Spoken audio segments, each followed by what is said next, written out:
So Alhaitham's just come out and a lot of people are saying he only works in a few teams. Let's prove him wrong by showing 8 teams he can be used in. The first is going to be one of the better teams for him and revolves around the already OP reaction Hyper Bloom. Alhaitham's holding 4-piece gilded, but if your substats aren't good you can just go for a couple different 2-pieces and he'll be fine. Any combination of 2-piece gilded, 2-piece emblem, 2-piece wanderers or 2-piece deepwood will be strong. Just prioritize crit substats with EM Sands, Dendro Goblet and a crit circlet. I'm going to upload a video tomorrow showing an easy to understand artifact comparison, so if you want to see that, subscribe to the channel. Nahid is holding 4-piece Deepwood and Cookie's holding 4-piece Gilded. 4-piece Flower of Paradise Lost will be better on Cookie, but I can't justify spending my resin there when I could be farming the Deepwood domain instead, because so many more characters benefit from most sets. I find this team does a lot of damage, the rotation's easy, energy regeneration is solid, and Cookie heals for a lot so it's comfy. If you wanted to use Nahida in your other team, you could always swap Nahida out for your Lan official. Going with your Lan gives extra HP from the Hydro Resonance, which makes the team even comfier, and going with Fischl is going to give you extra energy. You will want a lot of uptime with Alhaitham's burst so you can have 3 stacks on his skill more often, so the energy is useful.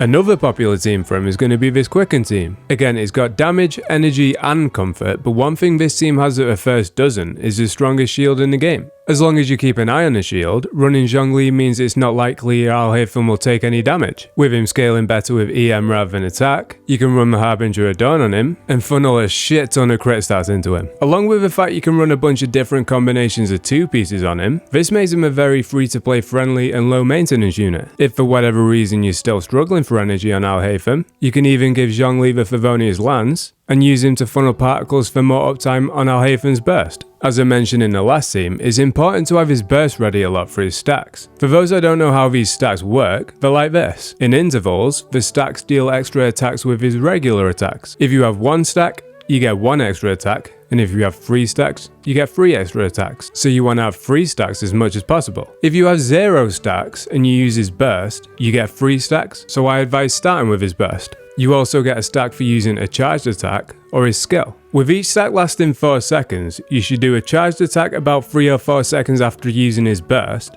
and then his skill another 3 or 4 seconds later. So you go in burst, attack for 3 seconds, charged attack for 3 seconds, skill, then attack until you want to start a rotation again. With his team having a lot of burst uptime, I found this one that suited this playstyle.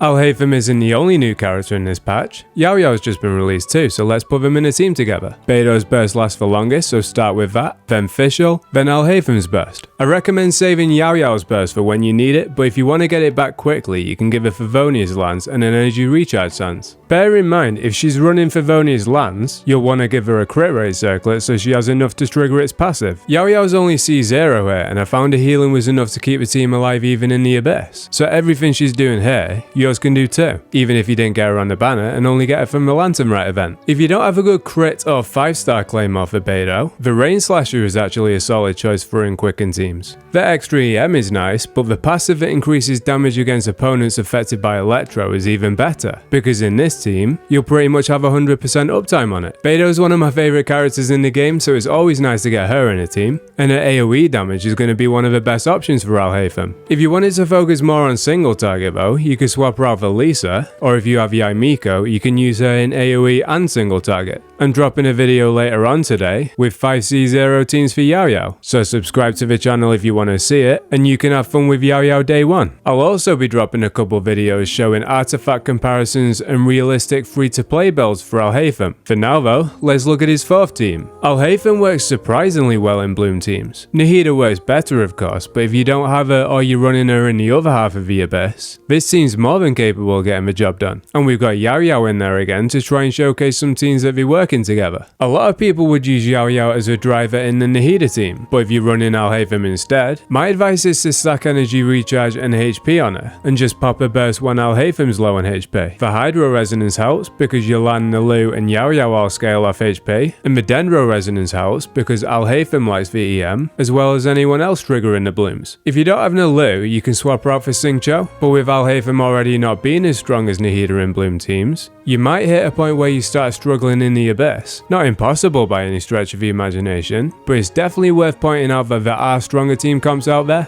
Now I'm actually a big fan of this comp, The Albedo and Zhongli Geo link up is one of my favourites in the game, and running Alhaitham and Fischl gives us everything we need for another strong Quicken team. It's the same team as the second one I presented, but with Albedo in for Nahida. What Albedo brings is constant 20k plus damage as well as the Geo Resonance. For those that forgot what the Geo Resonance does, it increases shield strength, decreases enemies' resistance to Geo, as well as increasing the damage of anyone protected by a shield. That's important to this team because it makes it easier to keep Alhaitham's HP above 90%. And in doing so makes the Harbinger of Dawn a very strong free-to-play option on him. I'm going to drop a video tomorrow properly showcasing the Harbinger of Dawn on him, along with a Rainbow Artifact set, which is where you forget about set bonuses and just pick the artifacts with the best stats. I found it to be almost as strong as a 4-piece Gilded Dreams and Mist Splitter, so if you don't have the resin for artifacts, because maybe you're farming the new boss mats he takes, or you want to pre-farm for 3.5 characters, this is a team that lets him run the Harbinger of Dawn and Rainbow artifacts well.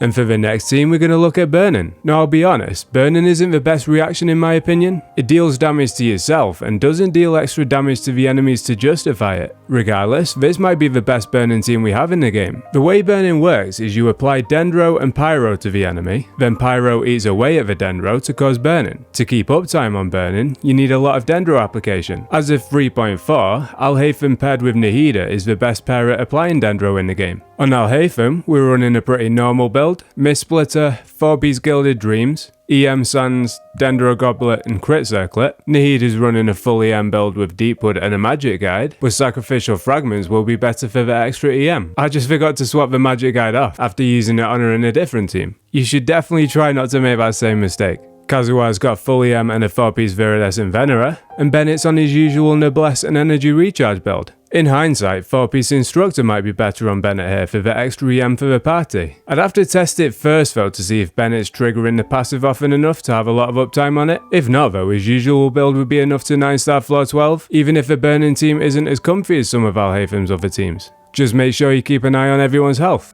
I only started building Toma in the last patch after jumping on the Burgeon train, but I'm glad I did because I had a lot of fun with this team. Yelan and Xingqiu is my favourite character pairing in the game, so it's always fun to run them in different teams. Toma was dealing a lot of damage too, and Alhaitham, although better with Quicken, still deals nice solo damage. Toma's holding Dragon's Bane, 4-piece Gilded Dreams and full EM, and I prioritise Energy Recharge in my substats. I found with the double Hydro and Favonius Warbow on Yelan, this team has a lot of burst uptime. The only downside is that while Toma gives a shield, it's not a very strong one because we're prioritising EM and Energy Recharge. Xingqiu heals a little bit and the Hydro Resonance helps, but it's definitely not a team to use unless you know how to iframe and are somewhat good at dodging. I've seen comfier alternatives to this team using Kokomi and Nahida in place of Alhaitham and either Yelan or Xingqiu. If you don't have either of them though, or you're using them in your other Abyss team, this one's definitely capable. It deals more damage, but it does so at the expense of comfort. I like running mono element teams, so for the last team I was considering running mono Dendro. Because so much of its value is in reactions in EM though, I figured I'd put Cookie in here for Quicken. She's holding 4-piece Instructor to give the party EM, and her reacting with Dendro means she plays a similar role here that Kazuha might play in a mono team for other elements like Hydro or Electro. I don't think it's one of Alhaitham's stronger teams, which is why it's last in the video, but it's strong enough to 9-star floor 12. It doesn't seem like we're getting any harder content, so if you're looking for a different team to try him in, give this one a go. The uptime on the burst is nice from having so much Dendro, but bear in mind that having only one non-Dendro character means you're not getting much value out of the 4-piece Gilded Dreams set. You might be better off going 2-piece EM and 2-piece Deepwood, or maybe just go for a Rainbow set where you don't consider set bonuses, and just choose your best pieces. You'll still want to have one character in the team holding 4-piece Deepwood though, either Nahida or Traveller.